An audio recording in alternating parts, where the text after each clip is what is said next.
Both these furnaces have got 15 million BTU North American Magna Flame burners,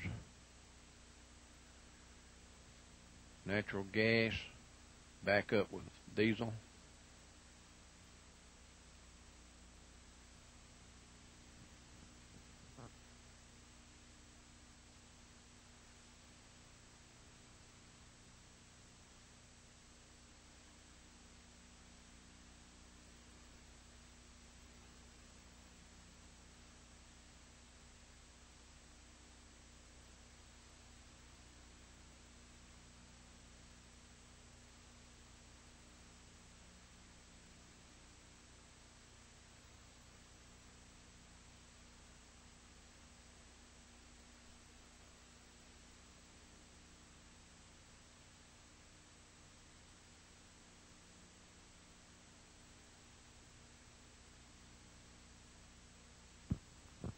The drive on this furnace is available with electric or hydraulic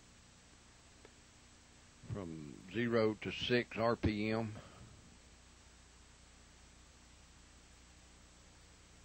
Also with a charge machine to charge them rather than the bucket loader like this guy's doing here in this one. You actually get better production with a charge machine. It's quicker. Not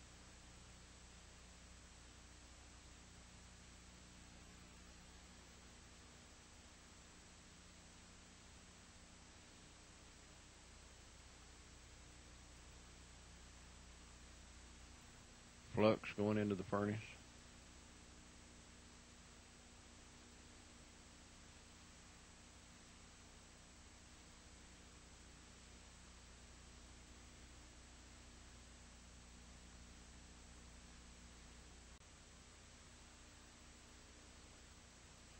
That's aluminum pellets.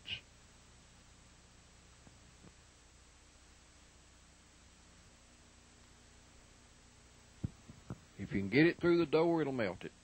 There's an outboard motor, still got the drive shaft, the iron, and so forth in it, hanging on that left side. You get it in there, you melt it. The iron stays in the furnace, you pour the aluminum off.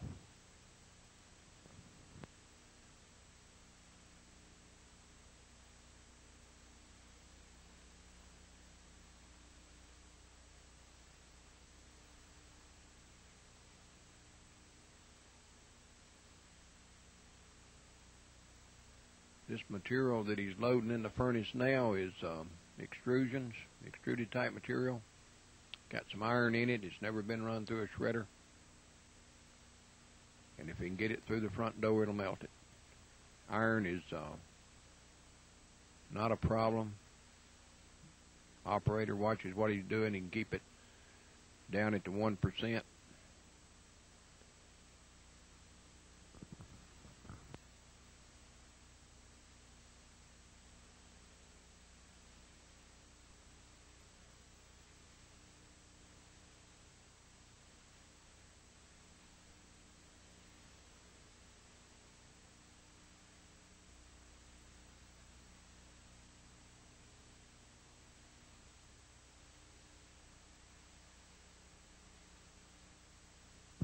Furnace is running foil. You see parts of the little particles of the foil coming out of it.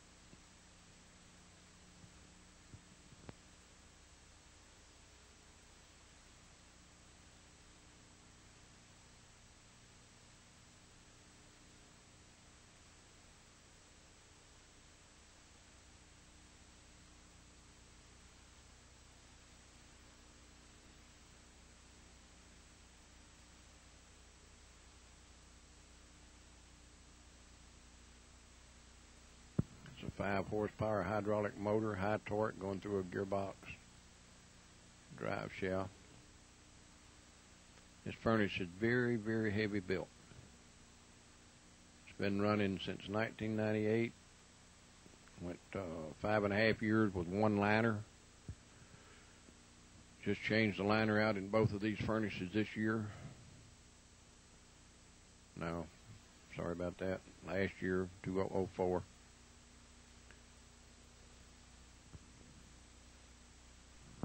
Pre-pipe gas train. Fuel, oil, gas, all on the same train. That's oil down on the bottom, gas up there. Combustion air, atomizing air below it.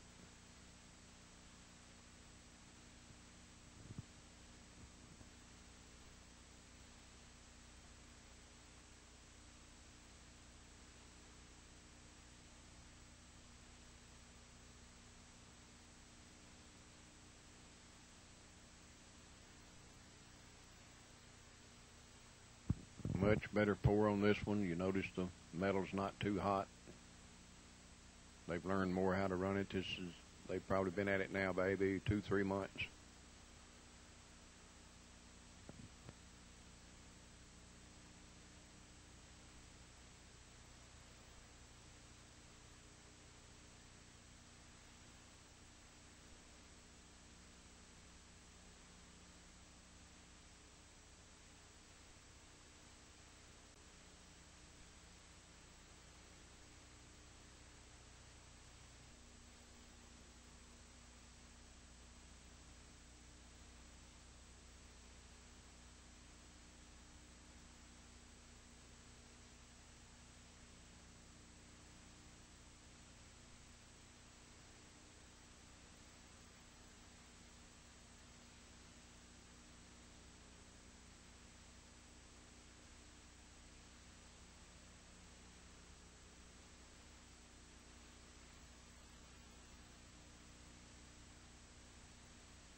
It's what we call milking the furnace. Get that last little bit of aluminum out that didn't come out the tap hole in the back. Notice that the aluminum comes out, the dross, the iron stays in the back. Don't need a forklift with a pusher on it. You don't need a little arm swinging in to hold it. The design of the furnace allows you to get the aluminum out and keep the solids in the furnace.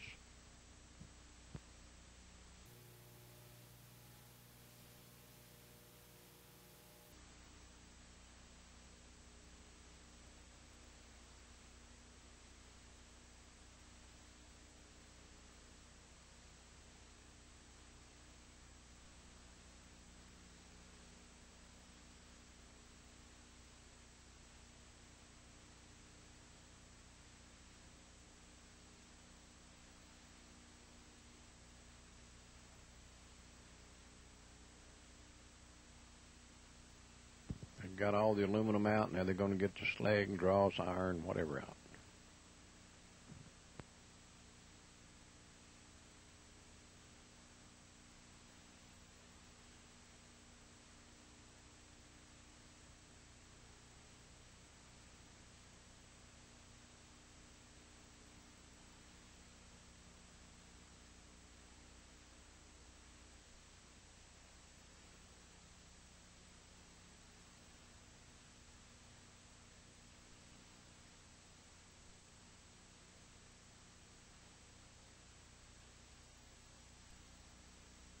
Because of that slope on that furnace, you can get all the metal out without the dross falling out the front door you see right there in that. When you start rotating it, you see no aluminum coming out.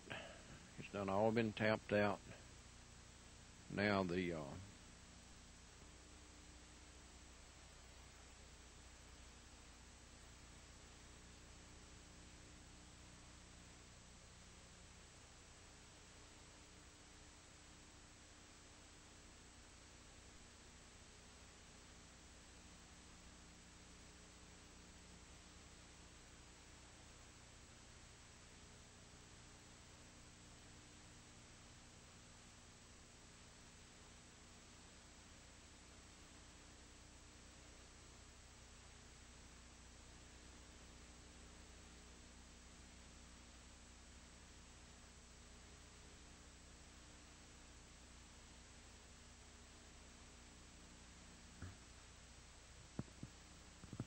Alright, this is the iron and slag unit completed. We've got it in operation. They're taking that irony dross from the furnace after it's cooled but not solidified. Put it over the shaker, it breaks it up. We got grizzly bars right in the where he's dumping onto so that we don't ruin the screen. We've got one heavy screen in there with about 1/2 inch holes to separate the heavy stuff from the fines, and the oscillating action of it tends to break it up. And then the hood is being vented out to the baghouse system.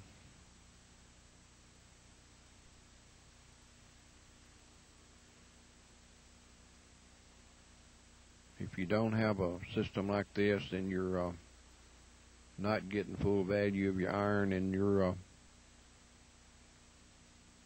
have to run it through a hammer mill or some way to break it up to get the iron and so forth separated. This does it before it gets solid. At the time that this movie was made, this film was made, they was getting 7 cents a pound for that iron. And that dust you see coming out the back was going to the landfill for about $25 a ton. You certainly don't want to put iron in a landfill. We eventually came back and put a conveyor that took that out into a pile, and the dust went into a dumpster.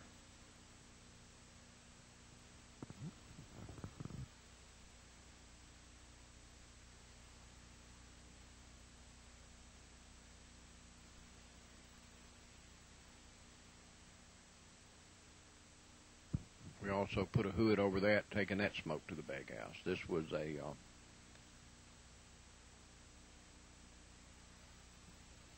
experiment that we was doing. Nobody else had done this. It was a prototype. It worked. It ran for 5 or 6 years. And the company that's running the rotaries now are doing cleaner scrap. They do very little ironing. They don't use this anymore, but they do use those bins to set their slag pans in, so the smoke's going to the baghouse.